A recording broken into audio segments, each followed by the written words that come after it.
Good morning, students. This module deals with the first semester for optional English students of Bangalore City University.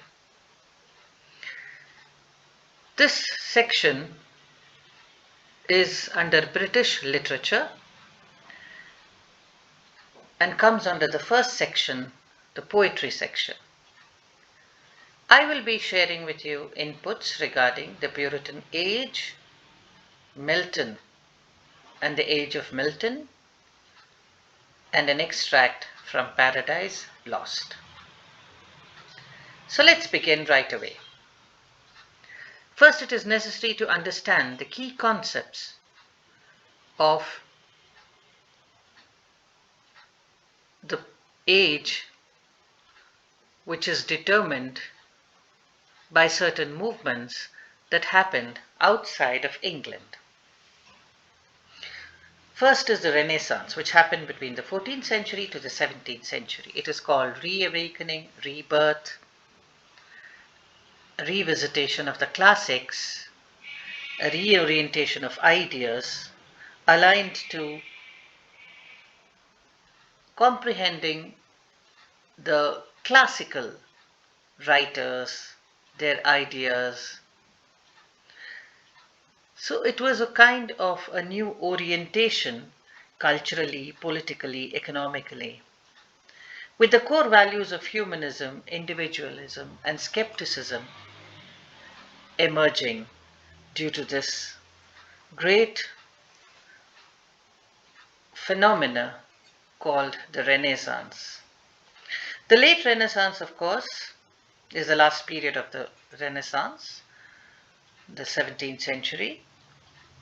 It is also called mannerism. It crystallized and reached a certain stage, and when it had consolidated, it became known as mannerism or the late Renaissance. Another very important event which happened in Germany, in Europe, was Protestantism. Martin Luther from Germany instituted a movement which was the protest movement against the Roman Catholic Church. He wanted to get rid of the corruption and the opulence that existed in the name of God in Roman Catholic churches. In fact, there was a very corrupt practice called indulgences.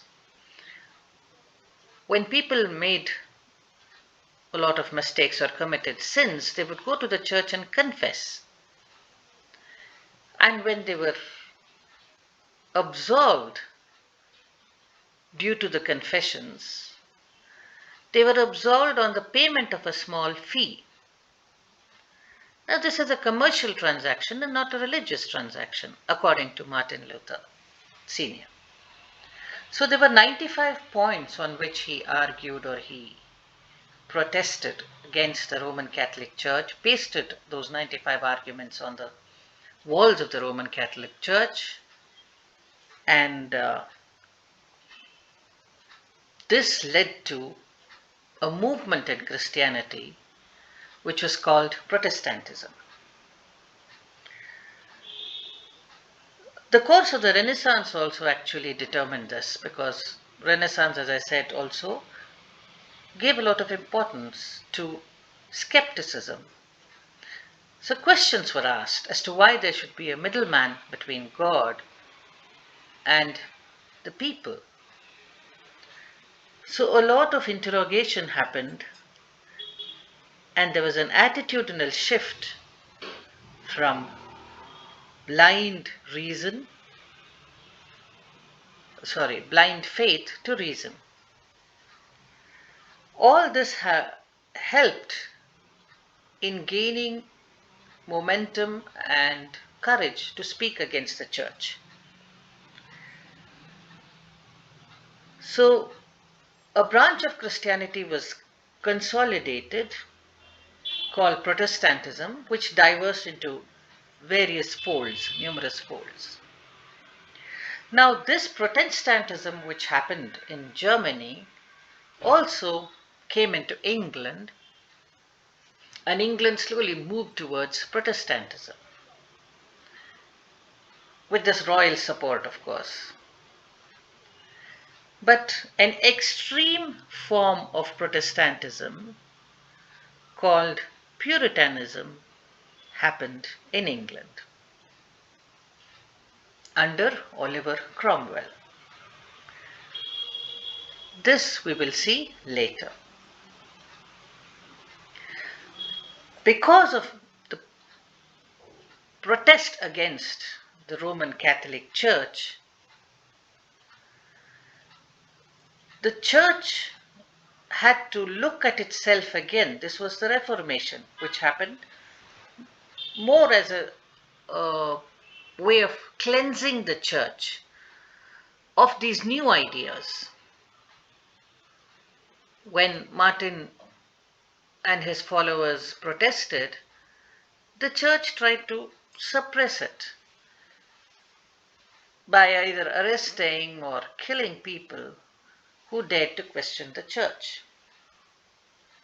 But later, when Protestantism became very important and it had many followers, the church started looking inside, introspecting, and making certain alterations and changes. And this was the Catholic Reformation or Counter Reformation. Now, when the people start questioning the church, they also would start questioning the king. But the king was in a transitory phase. He wanted to prove that he was the monarch, an unquestioned authority. And one of the ways of doing it was military conquest. So it also resulted in imperialism.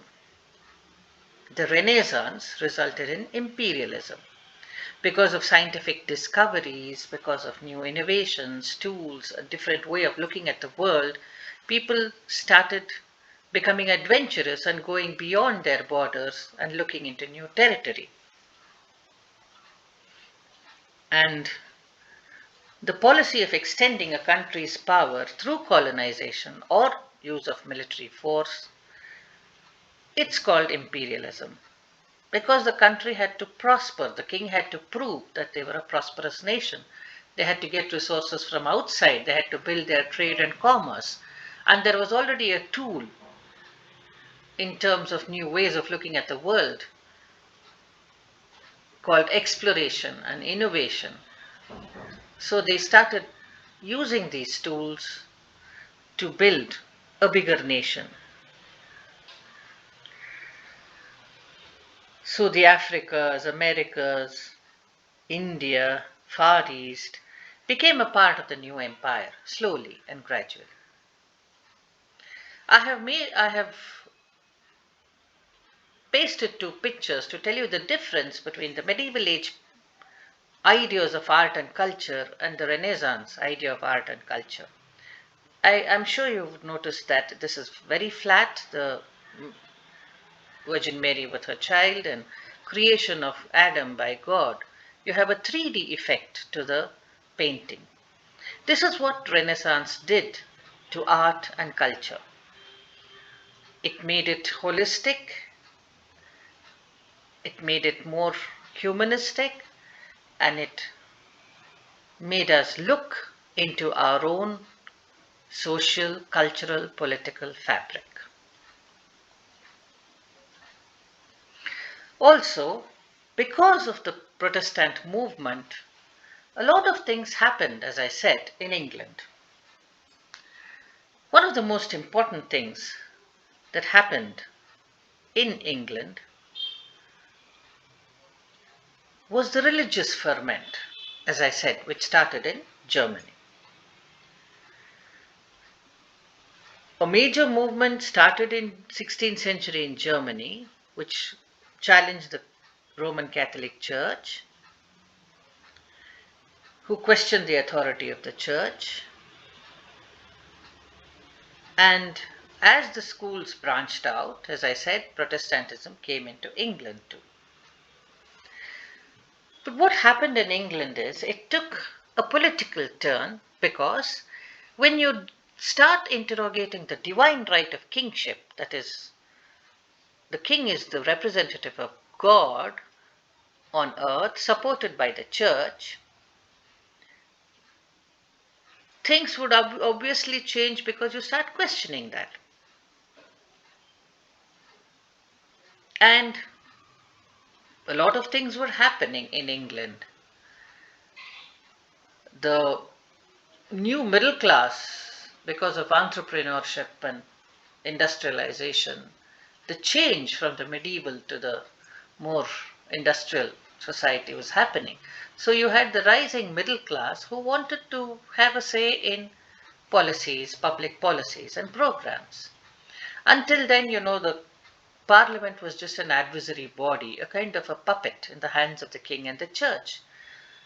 But then they wanted to, the parliament now wanted to have more power in decision making because there were more middle class people, not just aristocrats, who were contributing to the wealth of the king's coffers. So a lot of negotiations, talk, dialogues happened. When it reached a head, a civil war would take place.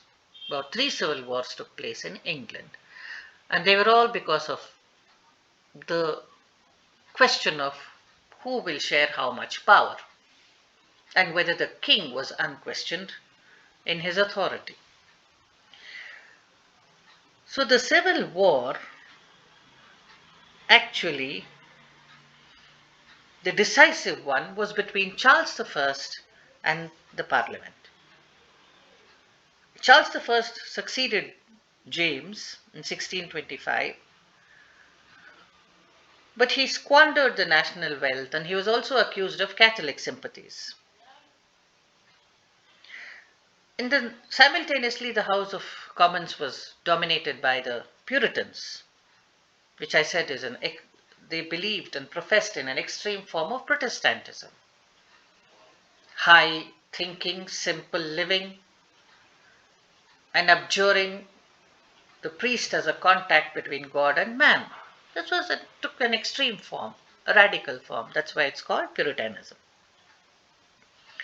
So the Puritans who dominated the House of Commons sought more power by trying to curb the royal power.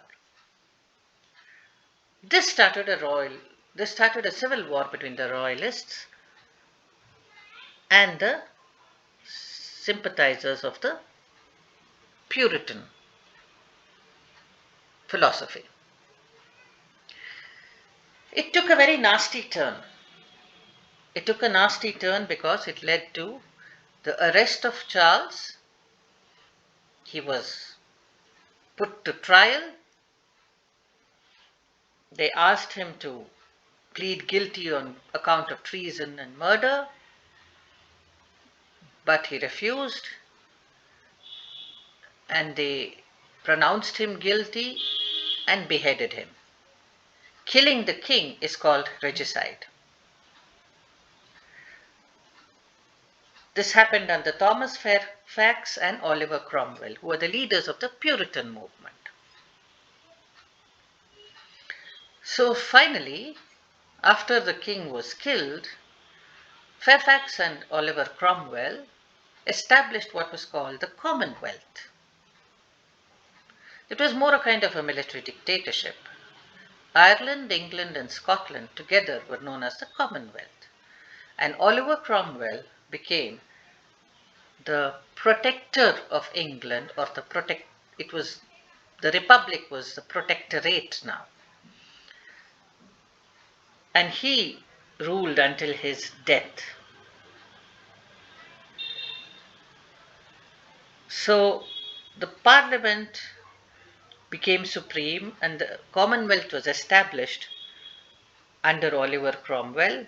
This happened from 1653 to 1658. He was the head, ruled by the Parliament. England was ruled by the Parliament. Cromwell's death, people realized that it's not really a progressive society that they had if they abjured art, literature, drama, theatre. They were all closed down. No stained glass windows in the church, no music in the church, no drama, no theatre, worship, and hard work. These were the principles of the Puritans. And they believed in predestination too, that God had a hand in everything. Now, this life can be quite severe, austere, and boring too. So, the Parliament invited Charles II, who was trying to get back his throne, but he was in France. And he came back and he was reinstated, and this was called Restoration, which happened in 1658. The Parliament invited Charles II, and he assumed power in 1660, and the king was restored to the throne. So all this happened during Milton's time. That is why it is important. Milton saw quite a few things in his lifetime. He advocated Puritanism. In the first part of his career, he was reading a lot about the classics because of the influence of the Renaissance. Then, because of Oliver Cromwell, he became a prose writer and a pamphleteer, and he advocated Puritanism, was even a translator in his, and he had a public office in his, and under Oliver's cabinet. But he also saw the beheading of the king and the restoration. So, three very momentous events and phases in England has been projected and represented by Milton. Now, this was followed by the Age of Enlightenment or the Age of Reason, where many people, the Royal Society already had been founded. You had Bacon, Newton, Descartes, I think therefore I am, the famous statement made by Descartes, Rousseau, Kant, Diderot. The first encyclopedia was written by Diderot and Alembert. A lot of things happened as a result of more space for the common man to express his views, and slowly, because the society was becoming quite reason oriented and was trying to cast off superstition and blind faith. These are the things that happened. So there was a lot of religious ferment, which we see in Protestantism and Puritanism, which created certain very decisive movements in English history. This had certain reverberations in the cultural sphere, where people started expressing themselves openly through painting, through art, through literature. And whatever art and literature they tried to project, there was a deep religious and philosophical contour to it because of the Puritan movement.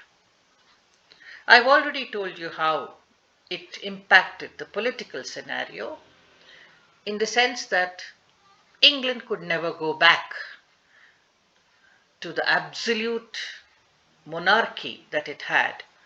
Now people, the common people, had more say in the functioning and governance of England. Obviously, all these different diverse spheres of life which changed in a dramatic and drastic manner impacted the literature. So literature saw three phases. In the first phase, it was impacted by the spirit of the Elizabethan age. In the second phase, it was deeply religious, philosophical, and stark, because the Puritans believed in that. and in the last phase after the Restoration, it started getting back a blend of the intellectual as well as the Elizabethan spirit. So, this is how it impacted England. And the Puritan Age is one of the most important ages in English history. So, to sum up, you see how the Protestant movement in Germany resulted in Puritanism in England, which is an extreme, radical form of practicing Protestantism. And from there, it has resulted in certain political backlashes like the Civil War leading to regicide. And this led to establishment of a Commonwealth till Oliver Cromwell's death, which led to Restoration. And finally, after this age, you have the age of enlightenment and reason, and literature also changed because of that.